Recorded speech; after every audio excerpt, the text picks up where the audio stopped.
నమస్తే. ఏపీలో వైసీపీ మాజీ మంత్రి విడదల రజనీకి ఇవాళ హైకోర్టులో ఊరట లభించింది. గతంలో వైసీపీ ప్రభుత్వంలో మంత్రిగా బాధ్యతలు నిర్వర్తించిన రజనీకి కూటమి ప్రభుత్వం అధికారంలోకి రాగానే సమస్యలు మొదలయ్యాయి. గతంలో ఆమె చేసిన తప్పిదాలన్నీ ఒక్కొక్కటిగా తవ్వడం మొదలుపెట్టింది.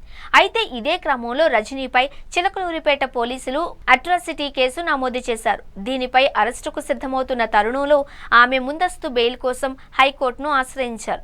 విడదల రజనీతో పాటు పలువురు దాఖలు చేసుకున్న ముందస్తు బెయిల్ పిటిషన్లపై విచారణ జరిపిన ఏపీ హైకోర్టు చిలకలూరిపేట పోలీసులకు కీలక ఆదేశాలు ఇచ్చింది.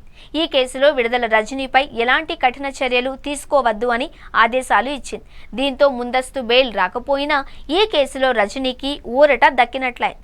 దీంతో పాటు కేసు విచారణను ఈ నెల 20వ తేదీకి వాయిదా వేసింది. టీడీపీ సోషల్ మీడియా వింగ్ ఐటీడీపీకి సంబంధించి పోస్టులు పెట్టిన వ్యవహారంలో విడదల రజనీతో పాటు ఆమె పీఏలపై పోలీసులు కేసు నమోదు చేశారు. చిలకలూరిపేట నియోజకవర్గ ఐటీడీపీ అధ్యక్షుడు పిల్లికోటి దాఖలు చేసిన ఫిర్యాదుపై పోలీసులు కేసు నమోదు చేయకపోవడంతో ఆయన హైకోర్టుకు వెళ్లి ఆదేశాలు తెచ్చుకున్నారు. దీంతో రజనీపై కేసు నమోదైంది. సోషల్ పోస్టుల కేసులో 2019లో అప్పటి పట్టణ సీఐ సూర్యనారాయణ తనను అరెస్టు చేశారు అని, కోర్టులో ప్రవేశపెట్టకుండా తీవ్ర ఇబ్బందులకు గురి చేశారు అని హైకోర్టుకు తెలిపారు.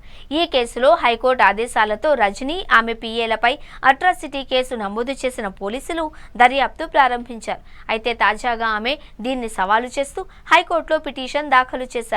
వాదనలు విన్న న్యాయమూర్తి ప్రస్తుతానికి ఆమెపై ఎలాంటి కఠిన చర్యలు తీసుకోకుండా ఆదేశాలు ఇచ్చారు. దీంతో ఎల్లుండి తదుపరి విచారణ జరిగే వరకు పోలీసులు ఎలాంటి చర్యలు తీసుకునేందుకు వీల్లేదు.